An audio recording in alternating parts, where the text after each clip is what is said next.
Donc, je vais accueillir tout le monde et je voudrais vous remercier les uns et les autres. D'abord, bien sûr, vous, Monsieur Feltin-Palas, et vous, Monsieur Montenay, qui avez accepté euh, vraiment très gentiment de nous informer sur votre travail et sur comment vous voyez l'évolution des problèmes linguistiques en France. Je voudrais vous remercier aussi pour votre disponibilité à cette heure-ci. Je voudrais remercier François Lo-Giacomo qui nous prête son salon Zoom et qui nous aide sur le plan de la technique. Et je voudrais vous remercier tous pour votre présence et pour l'intérêt que vous avez montré à notre proposition de visioconférence. Pour information à tous, je voudrais vous dire qu'on est 53 inscrits. Pour l'instant, nous ne sommes que 22. Nous espérons que les prochaines personnes pourront nous rejoindre. L'organisation de cette visioconférence va se partager en 3 parties. La première sera une contribution de M. Michel Feltin-Palas, donc je le laisserai se présenter avec plus de détails que ce que je pourrais faire. Ensuite suivra l'intervention de M. Montenay. Et au bout de ces 2 interventions d'environ 20 minutes, on aura un temps de questions-réponses. Nous avons prévu qu'il dure entre 30 et 45 minutes, mais s'il y avait plus de questions, nous avons réservé le salon jusqu'à 21 heures, c'est-à-dire on pourrait aller jusqu'à à peu près 1 heure, 1 heure 10 de temps de questions-réponses. Merci de votre invitation. Bonsoir à tous. Je me présente rapidement. Donc, je m'appelle Michel Feltin-Palas. Je suis journaliste à l'Express. Et il y a sans doute 2 raisons pour lesquelles je m'intéresse à la question des langues, comme souvent une question personnelle et une question professionnelle. Personnellement, moi j'ai toujours vécu à Paris, mon père était parisien, mais ma mère était béarnaise. Et comme beaucoup de personnes de sa génération, sa langue maternelle était non pas le français, mais le béarnais, que d'autres préféreront appeler gascon ou occitan, peu importe. Et en tout cas, toute sa famille était béarnophone. Et lorsque moi je passais du temps dans le village de ma mère, au fin fond des Pyrénées, la langue d'usage de la famille, du village, était non pas le français, mais le béarnais. Et à l'échelle d'une vie, ce qui est très court d'un point de vue linguistique, j'ai vu cette langue non pas disparaître, mais elle qui était hyper majoritaire comme elle l'était depuis des siècles dans ce village, elle est devenue très minoritaire et il est très probable qu'elle aura disparu d'ici à quelques décennies, si du moins la France ne modifie pas sa politique linguistique. Donc j'ai une attache sensible, si vous voulez, parce que tripale de temps en temps, vis-à-vis de ce que sont le sort des langues et de ce qu'est la menace qui pèse sur la diversité linguistique en France. Ça, c'est la raison personnelle. La raison professionnelle, c'est que, hasard ou non, on m'a toujours confié dans ma carrière professionnelle le sujet des régions, ce qui, dans les médias français qui sont à Paris, les médias nationaux, n'est pas forcément quelque chose de très valorisant, sauf que moi, ça m'a toujours passionné, parce que ce que j'adore en France, c'est la diversité française. Et rien ne me plaît davantage que d'aller quelque part, de boucler ma valise et de me rendre en Alsace, dans le Nord, en Bretagne, n'importe où, à Aubervilliers, enfin, peu importe, d'aller dans un territoire et d'essayer de comprendre la spécificité de ce territoire par rapport à l'ensemble national. Moi, j'adore ça. Et parmi les multiples sujets que j'ai traités en faisant les régions, il y a eu celui des langues régionales. Et au départ, je me suis simplement contenté de décrire cette langue régionale, de raconter son histoire, ses locuteurs, son évolution. Et puis, j'ai compris très vite, finalement, qu'on ne pouvait pas comprendre le sort des langues dites régionales en France sans comprendre également le rapport très particulier que la France entretient avec sa langue, le français, sa langue nationale. Et curieusement, d'ailleurs, on a une passion pour la langue française en France, mais on a assez peu de connaissances linguistiques sur les langues en général. Et ça m'a amené à faire 2 choses sur le plan professionnel. D'une part, des livres. J'ai écrit un livre avec un collègue un tout petit peu plus connu que moi, Jean-Michel Apathy, qui s'appelle « J'ai un accent et alors ?» qui dénonce les discriminations dont sont l'objet en France les personnes qui s'expriment avec un accent régional et qui conduit à s'interroger sur la norme. Pourquoi est-ce qu'il y aurait une seule manière de bien parler le français? Et j'ai fait un 2e livre sur l'histoire de la langue française que j'ai publié chez Larousse, qui s'appelle « Le français, une si fabuleuse histoire », où j'ai essayé de raconter la manière dont… Pourquoi fabuleux? Parce qu'au départ, le français est une évolution du latin parmi d'autres. parlée à la fin pendant le Haut Moyen Âge par quelques milliers de personnes autour de Paris. Et cette langue est de fait devenue l'une des grandes langues mondiales. Il n'y a pas de chiffre à donner, mais si vous prenez les 10 plus grandes langues mondiales, le français est forcément dedans. Et quand on sait qu'il existe dans le monde 6000 langues, être dans les 10 premiers et sans doute plus haut que ça, c'est assez fabuleux, parce qu'il y a d'autres langues qui, pendant ce temps-là, ont disparu, par exemple. C'est fabuleux aussi parce qu'il y a beaucoup de fables qui se racontent sur la langue française. Le français sera une langue pure, une langue claire, la langue de la liberté, etc. Et j'essaie de démonter aussi les fables qui se racontent sur la langue française. Et pour revenir sur notre sujet, j'ai raconté aussi comment le français s'est imposé face aux langues régionales. Il faut savoir que le français a été une langue minoritaire en France jusqu'au XIXe siècle. L'idée que la France ne parlerait qu'une langue et que cette langue est parlée par tout le monde depuis tout le temps est complètement fausse. Le français était minoritaire jusqu'au XIXe siècle en France et donc il a dû se bagarrer pour s'imposer sur le territoire national.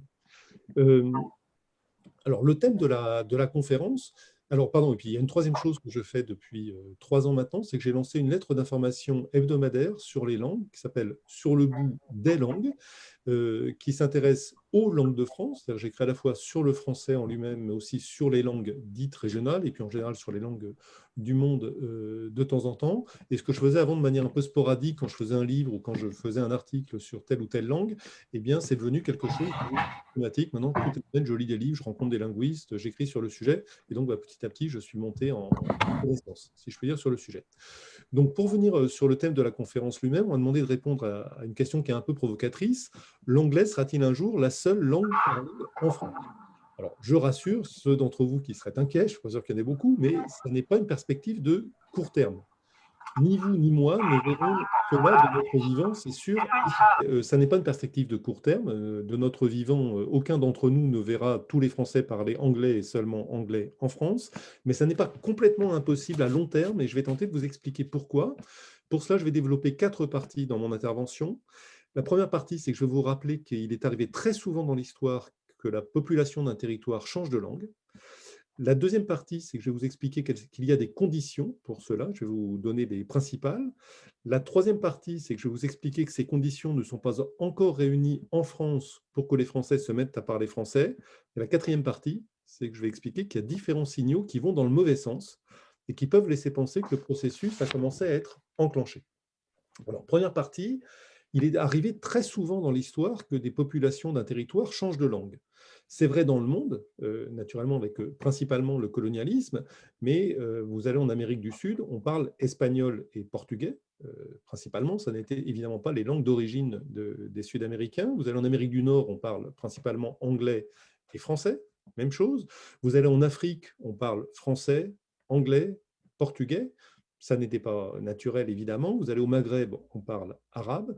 Et donc, par des phénomènes de conquête militaire ou religieuse, beaucoup de territoires ont été amenés à changer de langue.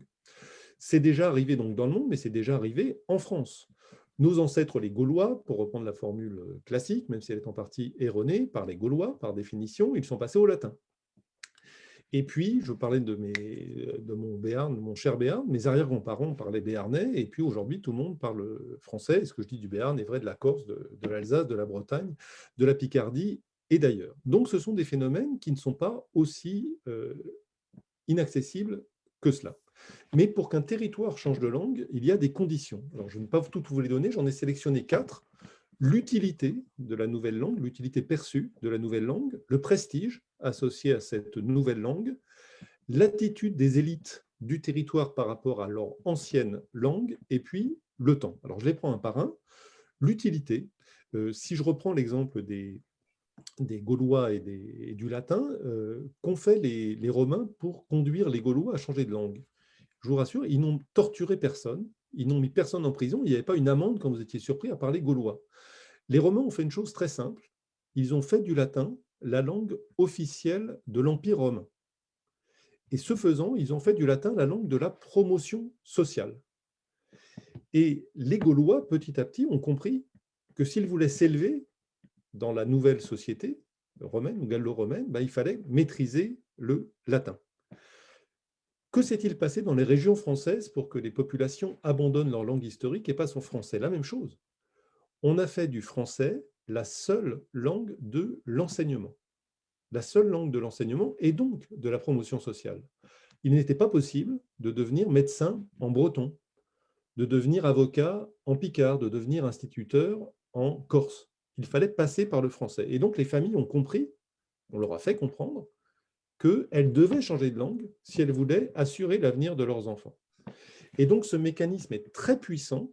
Et je vous renvoie vers un site de l'université de Laval, alors Laval au Québec, non pas en Mayenne, parce qu'on s'intéresse un peu plus à la diversité linguistique au Québec qu'en France.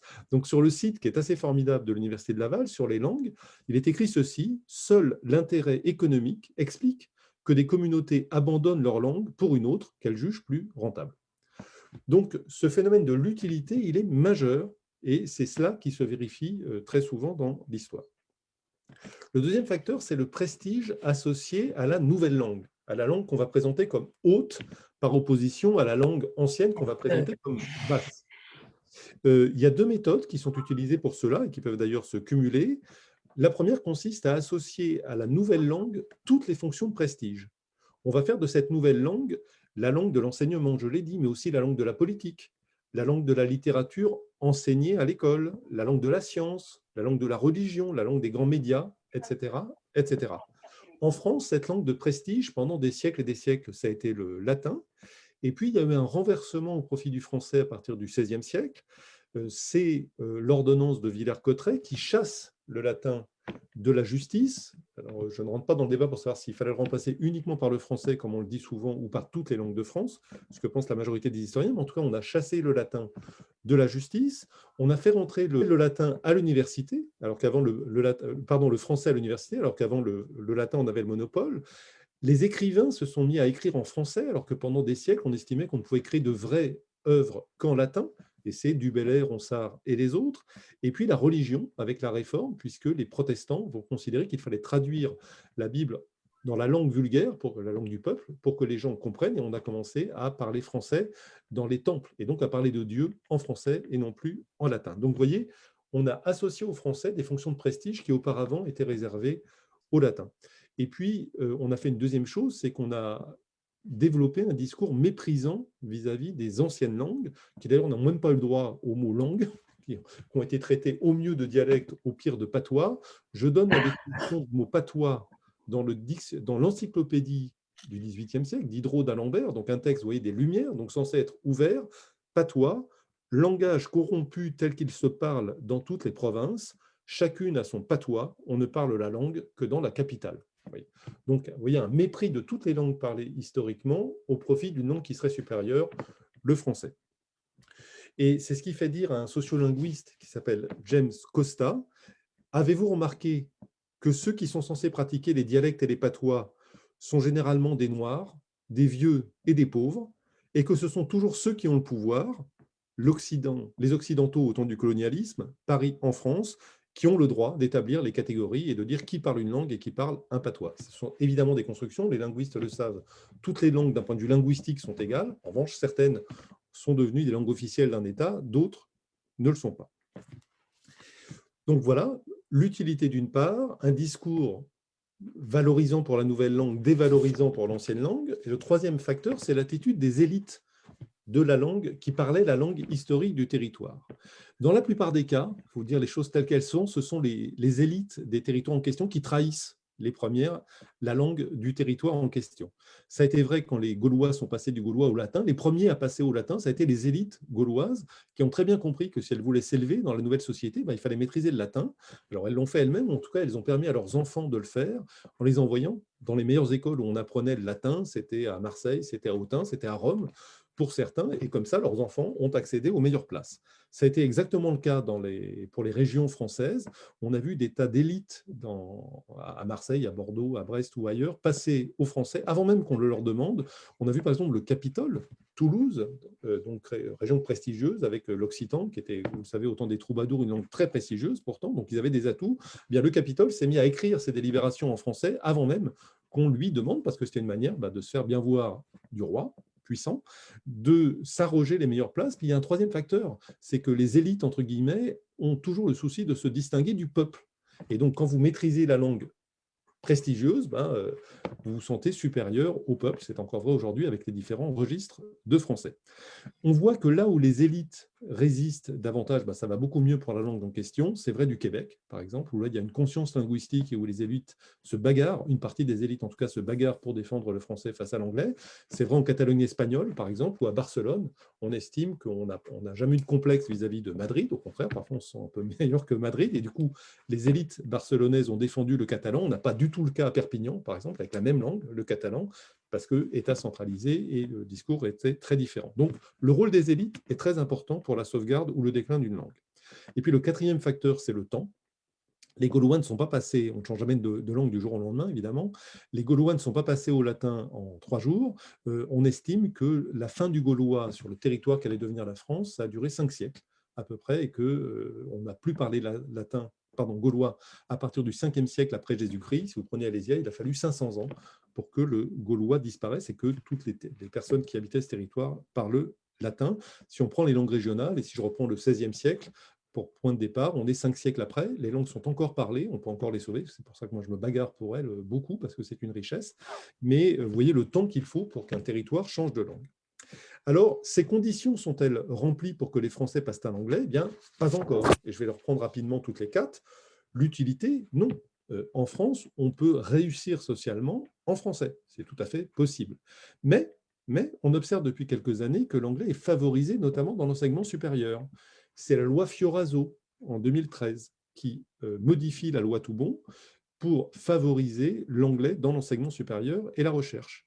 C'est en 2020 une série de décrets pris par le gouvernement Philippe qui subordonne en fait l'obtention de différents diplômes de l'enseignement supérieur, des BTS, des licences pro, etc., à une certification en anglais. Il faut avoir un bon niveau d'anglais pour avoir une licence ou un BTS. Et je le signale, c'est vrai, y compris si vous voulez enseigner le français dans un pays francophone. On exige désormais que vous ayez un bon niveau en anglais. Et puis, il suffit d'observer les offres d'emploi. Dans de très nombreuses offres d'emploi, la maîtrise de l'anglais est vue comme une condition impérative. Donc, on peut encore faire carrière en français en France, c'est sûr, mais on voit bien que l'anglais avance et que la maîtrise de l'anglais devient, pour certains, un passage obligé. Le deuxième facteur, c'est le prestige et la honte de soi.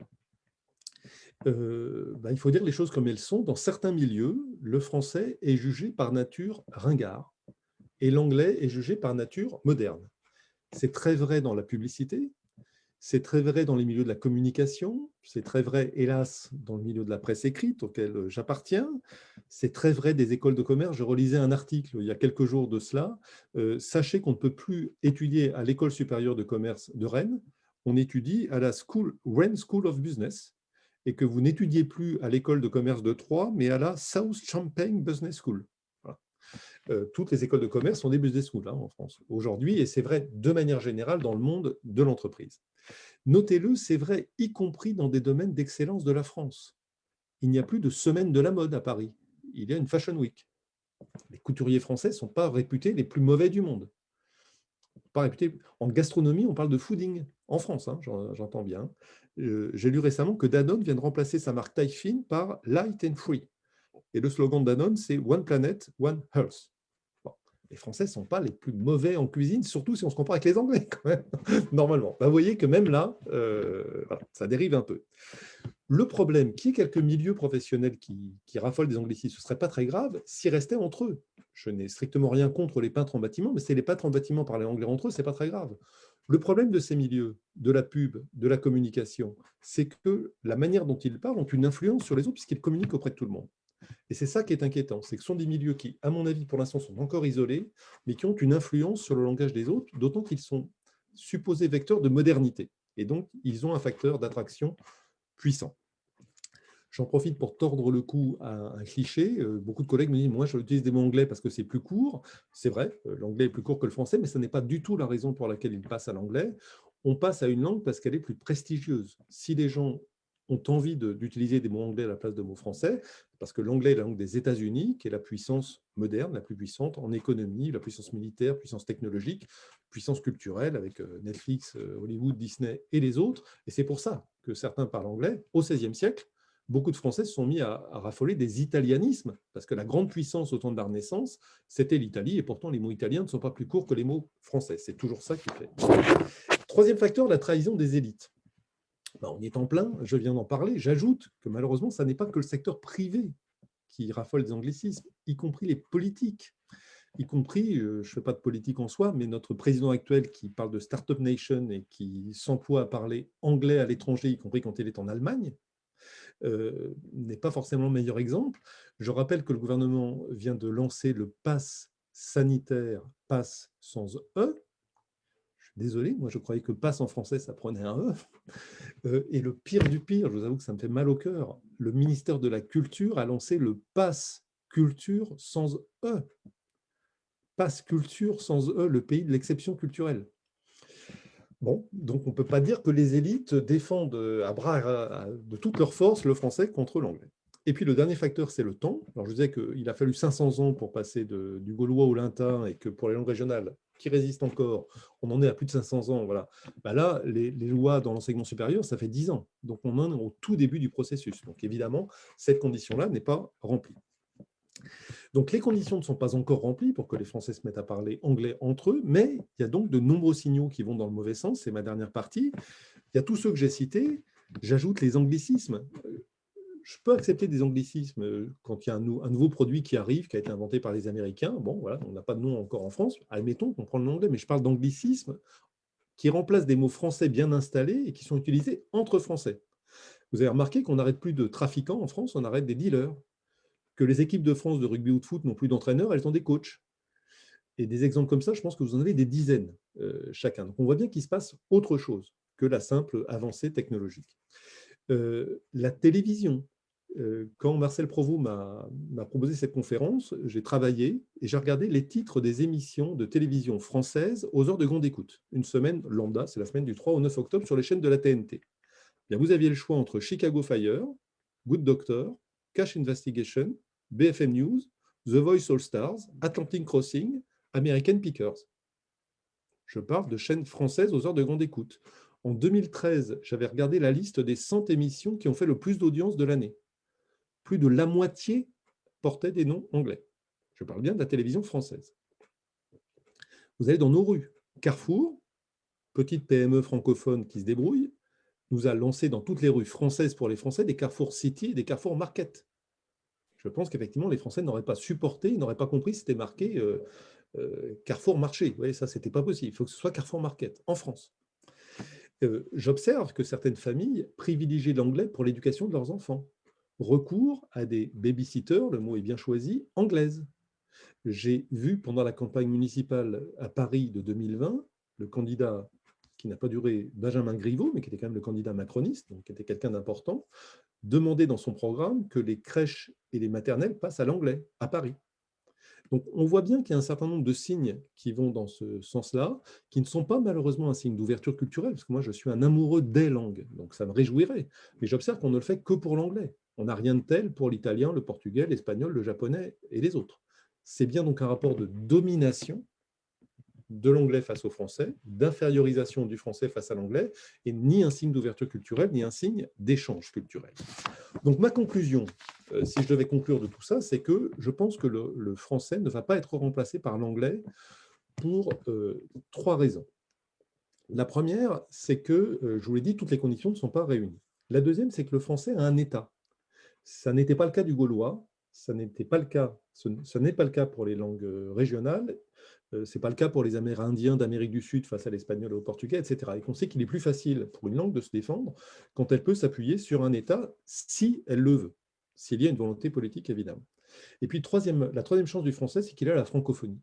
Et que, paradoxalement, il y a souvent une meilleure conscience de ce qu'est la diversité linguistique ailleurs qu'en France. L'exemple du Québec est sans doute le meilleur. On sait ce que c'est qu'une langue menacée. Là-bas, on résiste. Vous avez peut-être vu récemment les mésaventures du PDG anglophone d'Air Canada qui avait expliqué qu'il n'avait aucune intention d'apprendre le français. Il y a eu un tel tollé que le pauvre a fait une déclaration de contrition. Il a dit qu'il adorait le français et qu'il allait l'apprendre dès le lendemain. Parce que là-bas, ça résiste. En France, c'est beaucoup moins le cas. Mais la France a la chance, le français a la chance d'avoir la francophonie. Et le paradoxe, c'est que le français sera peut-être sauvé par ses anciennes colonies. Donc, ça ne devrait pas arriver, mais il y a un piège. C'est que, je le redis, jamais nous ne verrons l'anglais remplacer le français. Jamais nos enfants ne le verront, jamais nos petits-enfants ne le verront. Mais c'est là le piège. Parce que jamais Vercingétorix n'aurait imaginé que le Gaulois disparaisse de Gaulle. Jamais mes arrière-grands-parents n'auraient imaginé que le Béarnais disparaisse de leur vallée. Parce que ce sont des phénomènes de long terme. Et parce que ce sont des phénomènes de long terme, on ne fait pas attention, souvent. On laisse faire les choses, on laisse l'engrenage s'enclencher avec, à terme, la disparition, mais qu'on ne voit pas venir. Et donc, c'est pour ça qu'il faut être vigilant. Il faut être d'autant plus vigilant en France que nous n'avons aucune éducation à la culture linguistique. On ne nous apprend pas que les langues sont des richesses. On ne nous apprend pas qu'elles sont fragiles. La preuve, c'est qu'on massacre nos langues dites régionales par le français avec deux arguments. C'est quand même plus pratique de parler français tous ensemble et c'est plus utile de parler français pour trouver du boulot. C'est vrai. Sauf que c'est confondre langue commune, qui ne me pose aucun problème, et langue unique. En France, on va vers la langue unique parce que c'est plus pratique et parce que c'est plus utile. Mais je dis attention, parce qu'il y a une langue qui est encore plus pratique et plus utile que le français, c'est l'anglais. Et donc cette politique de monolinguisme, d'indifférence vis-à-vis des langues régionales, qu'on traite encore de patois dans des discours officiels, est une erreur, même pour le français. Je pense que c'est en défendant les langues régionales, c'est pour ça que les deux combats sont liés, en défendant les langues régionales et en s'ouvrant à la diversité linguistique, c'est le meilleur service qu'on puisse rendre aux Français face à l'anglais. Parce que le jour où les Français sauront ce qu'est la diversité linguistique, ils seront plus vigilants vis-à-vis de l'anglais face aux Français. Voilà, j'en ai terminé, je vous en remercie. Je fais une habile transition pour vous dire que vous pouvez, si vous le souhaitez, vous abonner à ma lettre d'information. Elle est gratuite. Si ces questions vous intéressent, il suffit d'aller sur Internet, de taper sur le bout des langues. Sur le bout des langues, vous entrez votre adresse, vous la recevrez automatiquement et gratuitement chaque mardi. Je vous dis ça parce qu'on n'est pas très nombreux dans les journalistes de la presse parisienne à s'intéresser à ces questions. Et ma direction, et c'est normal, me dit Michel, tu fais ça. Est-ce qu'il y a des lecteurs que ça intéresse? C'est gratuit. Et donc, s'il n'y a pas assez de lecteurs, ça s'arrêtera. J'en serais malheureux à titre personnel. Mais je pense que pour la cause de la diversité linguistique à laquelle je pense nous sommes tous attachés, c'est utile que dans la presse nationale, il y ait des journalistes qui s'occupent de ça pour essayer de faire un peu pression sur les gouvernements lorsqu'ils se laissent un peu aller. Je vous remercie et je laisse la parole à Yves Montenay. Question du français plutôt que des langues régionales. Je suis tombé dedans quand j'étais petit, comme on le dit dans de remarquables ouvrages francophones. Je suis tombé dedans quand j'étais petit, pourtant ça n'avait rien à voir avec ce que je faisais. Quand j'étais dans des classes préparatoires scientifiques, j'ai avalé une thèse sur l'histoire linguistique d'Alsace et de Lorraine datée de 1918. Donc, je vais vous parler du rapport entre le français et l'alsacien dans chaque vallée des Vosges. Bon. Ensuite, j'ai fait différentes études qui n'avaient rien à voir avec tout ça. J'ai travaillé en entreprise le matin et le soir, je donnais des cours dans différentes écoles, pas à l'université, à Sciences Po, à l'ESCP, qui étaient de l'histoire ou de l'économie.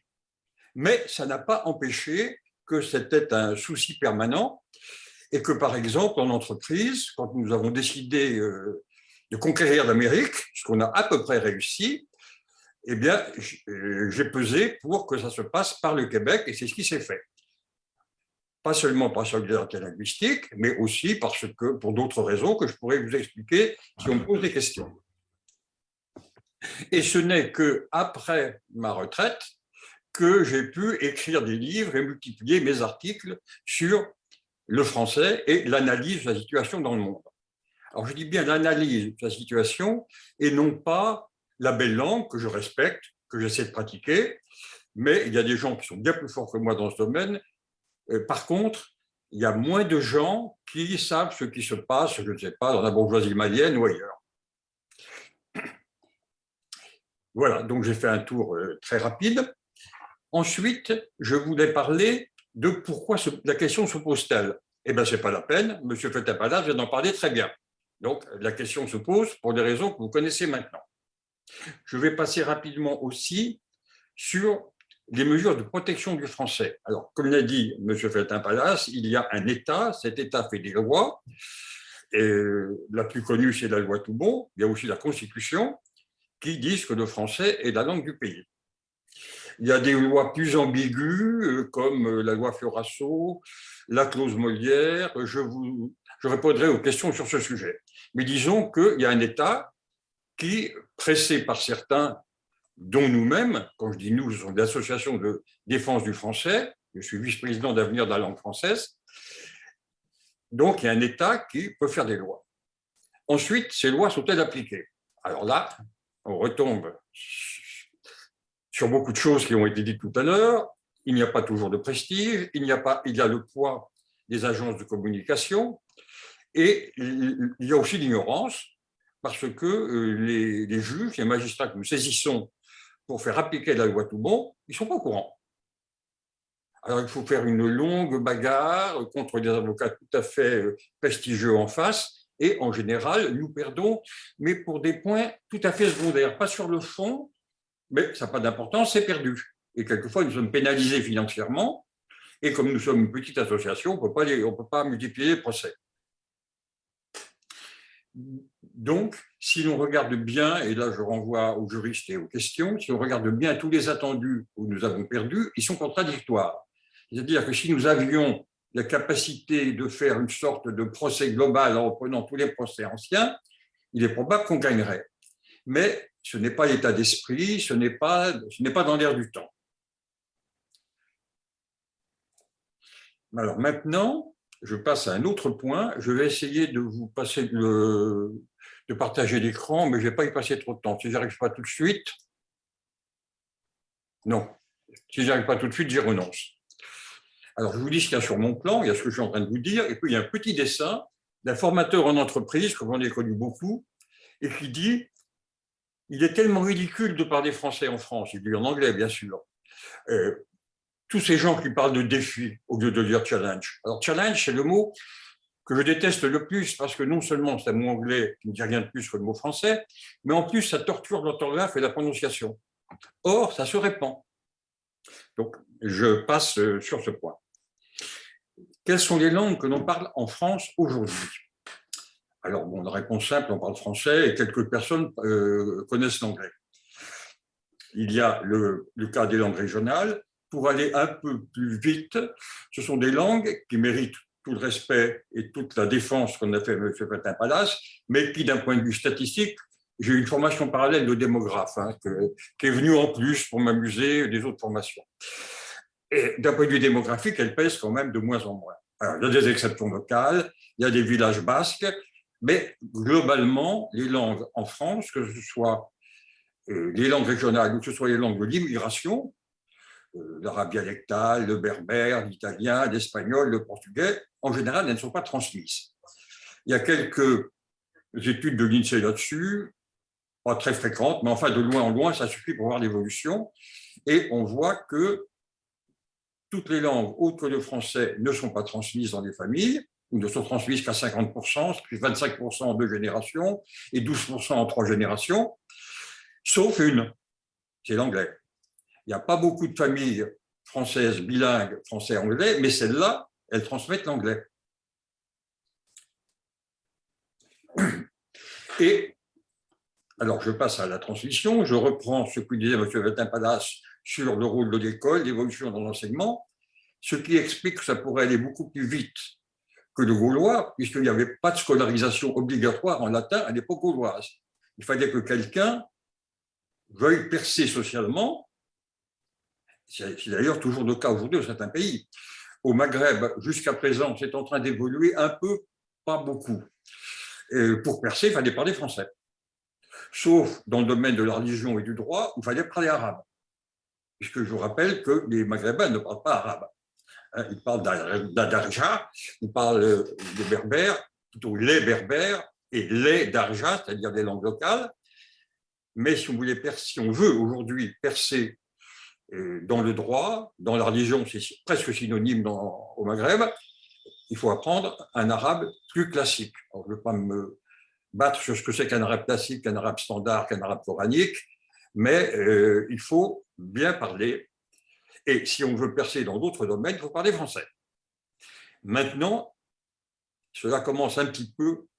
Il y a une forte pression de l'anglais. Je vois par la presse un ambassadeur d'Angleterre ou d'Allemagne, un consul d'Angleterre ou d'Allemagne se promener, expliquer que c'est la langue de l'avenir, que le français c'est très beau, c'est culturel, c'est très bien, mais que c'est pas ça qui va vous ouvrir les portes du monde. Et alors quelquefois il est bien reçu et quelquefois il reçoit quelques remarques un peu cinglantes, notamment en Kabylie, qui est une zone relativement francophone en Algérie pour des raisons historiques. Je peux répondre à des questions là-dessus. Donc, pour résumer, le changement, c'est il y a une école. En France, il y a une école qui est en français. En Afrique, c'est plus nuancé, mais en général, le français est soit la langue unique, soit une des langues de l'école, dans la zone francophone, bien sûr. Et au Maghreb, c'est la langue de l'enseignement privé. Il y a de plus en plus d'enseignements privés anglophones, mais l'enseignement privé reste majoritairement français, et c'est lié avec le fait de réussir. Alors réussir soit en pointe pour devenir médecin ou autre, mais aussi pour devenir secrétaire, informaticien. Le travail de bureau de base, ce n'est pas à l'école publique qu'on apprend ça, qui est très mauvaise. Bon, pire qu'en France, si j'ose dire, c'est possible, hein, c'est possible d'être pire qu'en France. Et donc, dès qu'un ménage a 4 sous, il envoie ses enfants à l'école privée, qui est en général francophone. Donc, le rôle de l'école accélère des évolutions dans le bon sens pour le français ou dans le mauvais sens pour le français, suivant les endroits et les circonstances. Les raisons du progrès de l'anglais, là je suis le plan que vous avez peut-être vu, eh bien je ne vais pas m'y étendre parce qu'elles ont été très bien exposées tout à l'heure.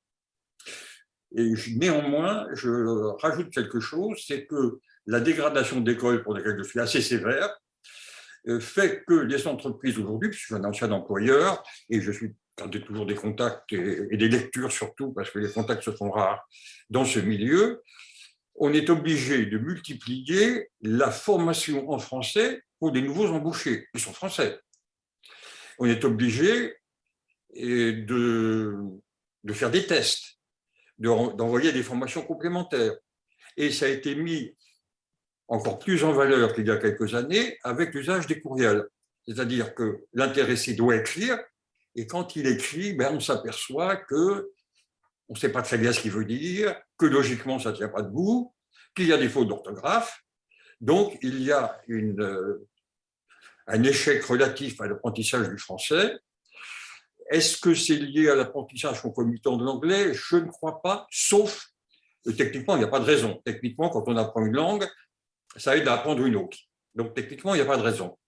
Mais il est possible que ce soit une attitude de l'enseignant, que ce soit un instituteur ou que ce soit un prof de grande école, qui a tendance à considérer que le français, c'est secondaire, c'est moins bien, c'est pas là-dessus qu'il faut faire des efforts.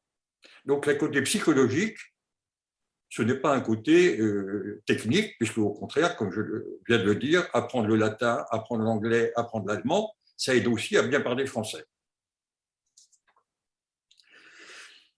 Alors, en France, donc, et toujours à propos de l'anglais, nous avons un handicap de plus, c'est Bruxelles. Il est courant d'entendre dire autour de nous, oh, la langue de l'Europe, c'est l'anglais. Ça n'a aucun sens. Et on ne distingue pas vraiment ce qui s'y passe. À Bruxelles, il y a une génération au début de l'Europe à 6, où la génération qui était en place était francophone, c'est-à-dire avait appris le français à l'école ou était francophone de naissance. Ensuite, cette génération a disparu et elle a été remplacée par des gens qui ont appris le russe en Europe de l'Est, par des gens qui apprenaient l'anglais. Et au moment de la chute du mur, il y a eu un raz-de-marée de bourses pour l'Amérique. Alors, ce n'est pas seulement un complot américain, comme on le dit quelquefois, ce n'est pas seulement ça. Les Américains font leur devoir, c'est-à-dire qu'ils diffusent leur langue. Donc, ils le font volontairement. Mais en plus, il y a une foule d'actions particulières. Et des bourses d'université totalement indépendantes, qui n'obéissent pas au gouvernement américain. Il y a le fait pour l'Angleterre en Europe et pour l'Australie en Asie d'en faire une industrie. C'est-à-dire qu'on recrute l'Européen en Angleterre, on recrute l'Asiatique en Australie en disant « venez chez nous, ce sera formidable d'un point de vue qualité d'enseignement, bien sûr, ce qui peut se discuter, mais vous allez en plus savoir l'anglais, hors l'anglais, etc., etc. » Donc, vous avez une offensive qui n'est pas seulement une offensive d'État, mais qui est une offensive commerciale par tous les intéressés, complètement indépendants d'État. Et le dernier argument que l'on entend, notamment à Bruxelles et qui a été repris à mon grand désagrément par les Échos, et je me suis un peu fâché avec eux à cette occasion. Eh bien, certes, il y a moins d'anglais dans l'Union européenne, puisque les Anglais sont partis. Mais c'est une occasion, au contraire, de choisir l'anglais comme langue européenne, parce que ça devient une langue neutre. En prenant l'anglais, on ne pourra pas dire qu'on favorise les Anglais, c'était largement le cas. Les Anglais sont d'excellents commerçants, et ils avaient eu un avantage financier extrêmement important à implanter l'anglais à Bruxelles. Il y a une étude là-dessus, et j'essaie de me souvenir du nom de l'auteur, ça me reviendra en cours de route. Donc, il y a eu des études montrant que l'usage de l'anglais à Bruxelles avait apporté aux entreprises anglaises, parce que l'Angleterre et les entreprises, c'est vraiment de cousins, ce qui se comprend d'un point de vue politique anglaise, mais que du coup, ça avait rapporté énormément. Donc, premièrement, il y a probablement, bien que les Anglais ne soient plus là juridiquement, des groupes de pression qui continuent à avoir intérêt à ce que ça se passe en anglais. Et deuxièmement, il y a un nouvel argument qui dit il y a plus, les Anglais ne sont plus là, ça devient une langue neutre, et bien sautons sur l'occasion. Alors là, je parle à des espérantistes, mais l'espéranto, bon, mais l'anglais, voilà quelque chose de neutre et de commun. Bon. C'est tout à fait discutable, comme vous en doutez, enfin du moins pour moi. Alors, tout cela est plutôt négatif. Il y a une chose qui est positive, comme on l'a dit tout à l'heure, c'est la francophonie. Alors la francophonie, ça va très vite. Parce que, alors je reviens à ce que je disais sur l'école dans une langue, quand l'école est dans une seule langue, que l'éducation est généralisée, on n'a pas besoin d'une autre langue dans la rue que celle de l'école, le changement de langue prend 3 générations. Ça s'est vu en Corse, ça s'est vu dans des provinces françaises, ça s'est vu un peu partout, ça s'est vu en Louisiane, qui était francophone et qui était anglophone. Il faut 3 générations, et en général, la langue maternelle disparaît avec les grands-parents. On n'a plus personne à qui parler la langue maternelle. Avec les copains, on parle la langue de l'école. Quand les copains deviennent parents, eh bien, ils parlent la langue de l'école à leurs enfants. Il n'y a plus que les grands-parents pour maintenir la tradition, et quand elles disparaissent, c'est fini. Alors, ce n'est pas toujours vrai, il y a des familles très militantes, il y a des tas de cas particuliers, mais c'est quand même une tendance qui accélère le temps. 3 générations, c'est plus court que 5 siècles. Alors, je reviens à l'Afrique, parce qu'en Afrique, dans le secteur privé et dans une partie du secteur public, l'éducation se fait seulement en français. Alors, à partir de là, il y a 2 cas possibles. Soit il y a une langue locale dominante, ce qui est le cas au Sénégal avec le Wolof, et les gens sont bilingues, ils parlent le Wolof et français. Soit il y a une multitude de langues, comme c'est le cas en Côte d'Ivoire, comme c'est le cas au Gabon, surtout au Cameroun. À ce moment-là, le français a un avantage de plus, c'est qu'il est une langue commune. Donc, on l'apprend à l'école. Il devient langue maternelle là où il y a 3 générations scolarisées, ce qui commence à arriver de plus en plus vite actuellement. Et c'est en plus une langue nécessaire dans la rue, au marché, ailleurs, si on parle à quelqu'un d'une autre tribu. Alors, ce n'est pas le cas au Sénégal, ce n'est pas le cas dans de larges régions du Mali, mais c'est le cas dans certains pays. Le problème, enfin un problème dramatique, c'est que dans la zone sahélienne, où la scolarisation était justement en train de progresser, mais n'avait pas encore 3 générations, puisque c'était scolarisé beaucoup plus tard, les djihadistes, quand ils contrôlent le terrain, et en général, ils le contrôlent. Les Français donnent des coups de poing, et d'ailleurs se font reprocher par des habitants que ce sont seulement des coups de poing et non pas une occupation du terrain. Mais la France ne peut pas envoyer 1 million de militaires occuper le terrain. C'est le rôle des armées nationales. Bon, je ne veux pas dire du mal des armées nationales locales qui elles-mêmes dépendent de leur gouvernement local qui lui-même est souvent imparfait. Mais donc, dans les zones sous contrôle djihadiste, sous contrôle de fait, l'instituteur est obligé de partir, où il lui arrive des choses très désagréables. Le maire, les gendarmes sont obligés de partir. Les filles ne vont plus à l'école. Et les écoles sont souvent des écoles coraniques. Une école coranique, c'est une école où on apprend le Coran. Ce n'est pas une école où on apprend les mathématiques, le français, ni même la langue locale d'ailleurs. On apprend le Coran. Pourquoi? D'abord, c'est la tradition. Ensuite, il y a une opinion bien ancrée selon laquelle les parents d'enfants connaissant le Coran par cœur vont au paradis. Ah, voilà un argument commercial qui n'existe pas pour le français.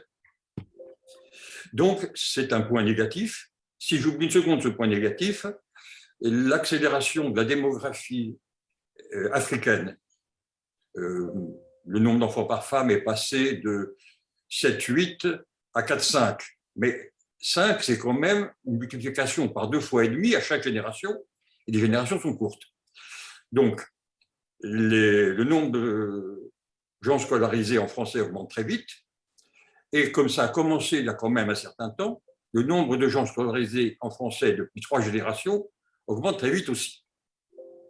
Alors, quand je parle de tout cela, les militants du français en France me disent « Mais qu'est-ce que ça peut faire des 10 ou 20 ou même 100 millions d'Africains de plus qui parlent français? Est-ce que ça va nous aider en France ?» Alors, effectivement, pas directement. Cela dit, ça donne aux Français un rôle international, ça maintient son rôle international, qui était très vaste, qu'il a en partie perdu et qui est en partie maintenu par le fait qu'il y ait plusieurs États, enfin, qu'il y ait de nombreux États qui ont le français comme langue officielle. Donc, ça maintient un prestige d'une part. Deuxièmement, ça maintient une nécessité commerciale dans des entreprises internationales. Donc, le fait que l'Afrique parle de plus en plus français, ça aide indirectement le français en France. Et pour conclure, je vais faire un point d'interrogation sur la traduction automatique. La traduction automatique est la mauvaise presse, mais elle a fait d'énormes progrès. La traduction automatique écrite, elle est presque parfaite. On peut en discuter, c'est vrai dans les domaines techniques, ingénieurs, médecins, c'est moins vrai dans le domaine juridique et c'est moins vrai dans le domaine littéraire, mais quand même, les progrès sont vraiment fantastiques. Je suis à la fois quelqu'un d'attentif aux langues et quelqu'un qui s'intéresse aux questions techniques qu'il y a derrière. Donc, ça fait des progrès très rapides. Évidemment, quand j'en parle à des interprètes, et je suis mal reçu. Les interprètes pensent que ça tue leur métier et que c'est jamais aussi bien que ce qu'ils auraient fait eux-mêmes. Et ça, je leur laisse volontiers. Mais pour beaucoup d'usages courants, ça devrait diminuer si ça se répand. Ça devrait diminuer la pression d'anglais. Alors, une deuxième étape, dont on est à la moitié, c'est la traduction orale. Je vous parle en français, vous me recevez en anglais, en allemand, etc. Et réciproquement. Ça existe, ça fait des progrès, mais on est encore beaucoup plus loin d'un usage généralisé. Voilà. Donc, en conclusion, je partage un peu l'opinion mitigée de Michel Feltapalas. Nous avons des atouts, nous avons un État, nous avons une école même imparfaite, nous avons la francophonie, mais en sens inverse, il y a tous les facteurs que j'ai énumérés et qui nourrissent l'inquiétude, en tout cas qui devraient nourrir une réaction positive de notre part. Puisque l'avenir, c'est nous qui le ferons, comme dans n'importe quel autre domaine. Voilà, donc je suis modérément optimiste. Le président Emmanuel Macron a parlé d'indépendance stratégique de l'Europe par rapport aux autres grandes puissances et plus particulièrement par rapport aux États-Unis, qui est, comme l'ancien ministre des Affaires étrangères, Hubert Védrine, a déclaré, une sorte de hyperpuissance actuellement, vu le déclin de l'Union soviétique. Bon, la Chine va devenir une puissance, mais ça, ce n'est pas pour tout de suite. Devenir la première puissance, c'est possible, mais ce n'est pas pour tout de suite. Mais donc, cette indépendance stratégique de l'Europe, elle ne peut pas se faire si l'Europe, si les institutions européennes, si l'ensemble des pays européens prennent l'anglais comme une langue commune. À ce moment-là, nous, les Européens, nous serons tous dans une infériorité dans toutes les négociations internationales parce que celui qui peut imposer sa langue dans une négociation internationale, impose son rapport de force qui lui est favorable. Donc, il faut absolument que l'Europe, que l'anglicisation de l'Europe, qu'il soit mis un frein à cette anglicisation. Et il est absolument essentiel que la France, que les politiciens français, que les élites françaises balayent de ce point de vue-là devant leur porte. Alors, quand on entend un gouvernement dire que pour un certain nombre de formations universitaires ou d'enseignement supérieur, il faut uniquement connaître l'anglais et pas éventuellement une autre langue importante, que ce soit l'allemand, l'italien ou l'espagnol, cela est naturellement totalement inacceptable et juridiquement naturellement indéfendable. Il faut absolument que ça cesse. Et alors, je veux aussi vous dire, concernant les actuelles élections présidentielles, il y a Madame Valérie Pécresse qui est candidate pour le LR et qui a été dans le passé lauréate du prix de la carpette anglaise. Donc, il faut bien se dire que c'est une personne qui, en tant que ministre, a aussi promu l'anglicisation de l'enseignement universitaire, l'enseignement supérieur en France. Donc, il faut absolument, je voudrais que vous tous, que tout le monde ici qui est conscient des problèmes que constitue l'anglicisation, que vous alliez tous convaincre le plus possible de gens et surtout de personnes influentes et qui ont du pouvoir pour mettre fin à cette dérive qui est extrêmement dangereuse pour l'ensemble de la francophonie. Et en fait, je vous dis ça en tant que Belge bilingue, mais aussi pour l'ensemble de l'Europe et du monde même, à la limite. Merci. Merci. Monsieur Feltin-Palas ou Monsieur Montenay, vous voudriez réagir? Non, je n'ai rien à rajouter à cela. Moi, peut-être une chose sur la stratégie française, parce qu'en plus, la France va prendre la présidence de l'Union européenne dans le mois prochain. Il y a deux stratégies à opposer au tout anglais en Europe. La première, ce serait d'essayer d'imposer le tout français. Non, ça ne marchera pas. Voilà, nous sommes d'accord. Je pense que le tout français est voué à l'échec, puisque, évidemment, on ne voit pas l'intérêt qu'auraient des pays qui ne parlent pas français de passer d'une langue à une langue qu'ils maîtrisent à peu près à une langue qu'ils maîtrisent moins. Quel serait l'intérêt des Italiens, des Allemands? Il n'y en a pas. Il faut voir aussi que l'image de l'anglais en Europe, de ce qu'on appelait l'Europe de l'Est jadis, c'est vu comme la protection, c'est la liberté. L'Amérique, oui, tout à fait. Du coup, l'anglais est connoté très positivement pour les pays d'Europe, dans les pays d'Europe de l'Est. Donc l'attrait pour le français n'existe pas. Donc nous n'aurions aucun allié.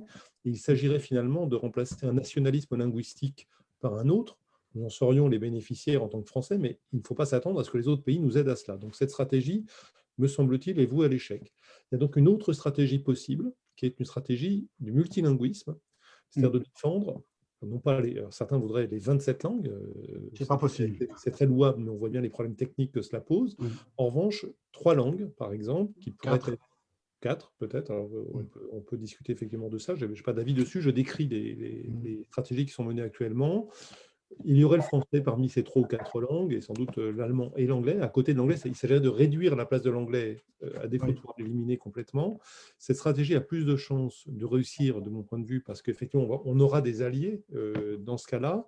Encore faudrait-il que la France ait envie de mener ce combat-là. Mon collègue qui a assisté à la conférence de presse d'Emmanuel Macron l'autre jour consacrée à la présidence française de l'Union européenne m'a dit qu'à aucun moment, la question de la langue n'a été abordée par le président. Voilà, dans les multiples événements que prépare la présidence française, il y en a un seul, mais sur des centaines et des centaines, qui est une vague conférence de presse au mois de mars, au moment de la semaine de la langue française. Donc je pense que là, la France se dit on est un peu obligé de faire quelque chose.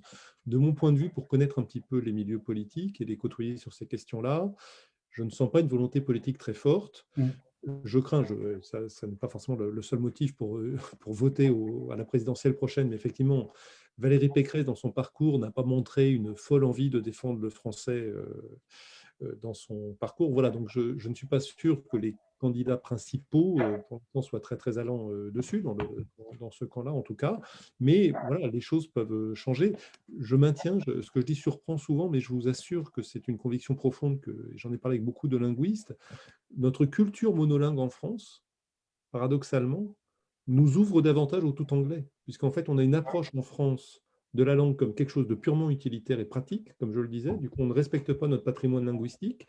Bah, du coup, si une langue doit s'imposer parce qu'elle est pratique, bah, ça nous ouvre plus que d'autres au passage du tout français au tout anglais. Voilà. Donc, je suis, moi, un fervent partisan de la défense de la diversité linguistique. Je pense que ça nous aidera aussi en Europe. Pardonnez-moi, j'étais un peu long. Oui, très brièvement, je dirais qu'il faudrait en fait une stratégie, j'appelle ça un peu, en pensant un peu un clin d'œil aux tuches, une stratégie d'EFRIT, c'est-à-dire DE, donc allemand, FR français, IT italien, ES espagnol. Voilà. Merci. Ça peut être une stratégie gagnante, ça. Je voudrais rajouter un mot sur Bruxelles. Il y a d'abord des traités. Les traités disent que, toutes les langues officielles, toutes. Deuxièmement, que le français, l'anglais et l'allemand sont des langues de travail. Donc, il y a un argument juridique, à condition, comme vient de le dire Michel Feltin-Palace, à condition de parler de l'anglais, du français et de l'allemand, et non pas du français seulement. J'ai croisé sur Internet quelqu'un qui a fait une bourde énorme. En fait, il faut s'allier aux Allemands, qui sont les principaux intéressés, et c'est ce qu'on a fait au niveau des associations. Les associations allemandes de défense de la langue ont un nombre très important d'adhérents, beaucoup plus important que les associations françaises, mais d'une certaine façon, ils les entend moins. Donc, on essaie de s'allier avec eux et il faut jouer la carte d'abord juridique des traités, anglais, français, allemand. Et ensuite, il faut bien préciser que le problème, c'est la communication de Bruxelles vers des peuples, que les Bruxellois, entre eux, qui ont tous fait des études, je vais dire à Harvard pour les flatter un peu, se parlent entre eux en anglais, en train de checker un laiton, on peut comprendre ça. Mais ça ne nous regarde pas. Ce qui compte, c'est que l'administration bruxelloise envoie un texte en français à des Français, un texte en allemand à des Allemands. Ça, ce sont les traités, et puis ça me paraît être la moindre des choses quand même. Mais nous avons les traités pour nous. Merci. Je voulais parler de la traduction automatique, mais avant, je voudrais insister un petit peu sur le tabou des langues, d'une part en Europe et d'autre part et surtout en France.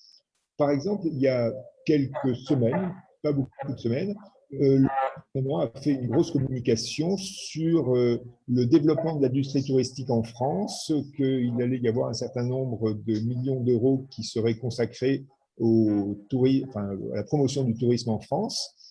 Donc, j'ai regardé le document officiel qui fait plusieurs dizaines de pages et il n'est question de langue. Alors, bien sûr, il est probable que dans la pratique, on essayera de développer la connaissance de l'anglais. On sait aussi qu'il est souhaitable que pour accueillir des clients chinois, on ait des personnels qui parlent chinois, même chose pour les Russes, même chose pour les Philippins, etc. Mais nulle part dans ce document, il n'est question de langue. Alors que pourtant, pour moi, pour l'attraction touristique d'un pays, c'est quand même un levier important. Et donc, ce que je voulais surtout dire, c'est au sujet de la traduction automatique.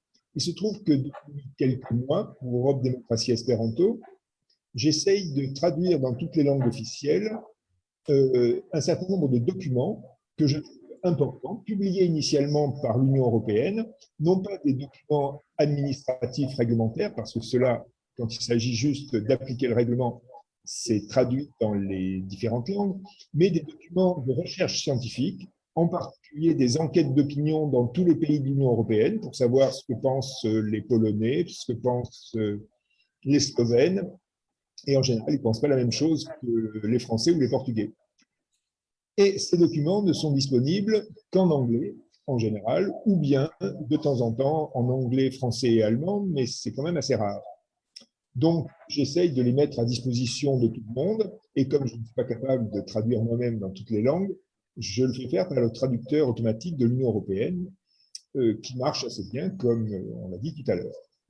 Un des problèmes, c'est que c'est l'anglais qui sert de langue pivot. Par exemple, quand on veut faire la traduction entre deux langues relativement voisines, telles que le français et l'espagnol, qui sont voisines, mais quand même, quand on ne connaît pas du tout la langue, on ne comprend pas grand-chose au texte en question. En fait, ça passe par l'anglais. Et on perd beaucoup d'informations, on a beaucoup d'imprécisions qui apparaissent. Par exemple, par le fait qu'en anglais, les verbes conjugués et les verbes à l'infinitif, c'est exactement pareil. Et donc, pour passer du français à l'espagnol, où là, on n'a aucune difficulté, et même un mauvais lycéen serait capable de comprendre les phrases et de les traduire, il faut qu'on lui donne quand même un dictionnaire éventuellement. En fait, le traducteur embrouille tout parce qu'il passe par l'anglais. Donc, c'est à mon avis un gros problème. Donc, j'ai essayé de soumettre au traducteur automatique directement la version en anglais au lieu de partir de la version en français. Et en fait, ça n'améliore pas énormément. Et je pense que dans la traduction automatique, on a des erreurs qui apparaissent en particulier en passant de l'anglais vers une autre langue. Alors là, je n'ai pas de preuves vraiment scientifiques, mais c'est l'opinion que j'en ai depuis plusieurs semaines que je travaille sur ce domaine. Je propose que Michael Boris Mandirola, vous preniez la parole et que vous nous disiez ce que vous voulez nous partager. Bonjour. Donc, moi, personnellement, je suis un immigré italien en France.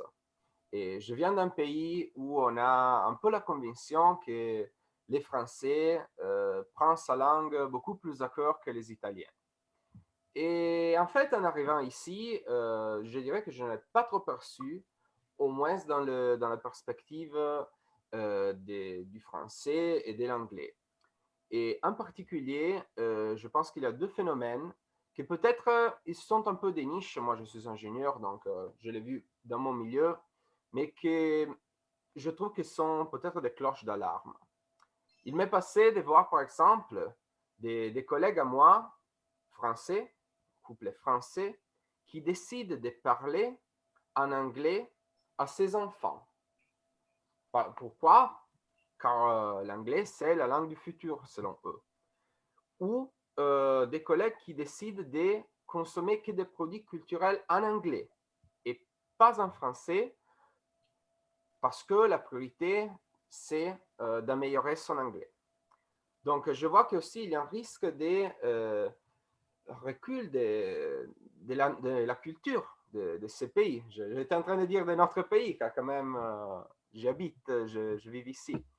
Donc, je me demande aussi, quand on avance tellement vite, on arrive à ce genre de phénomène, quelles sont des propositions concrètes qu'un État pourrait prendre pour pousser quand même le respect de la liberté individuelle de chacun, pour sensibiliser et pour, d'une certaine façon, pousser les Français à ne pas abandonner leur langue.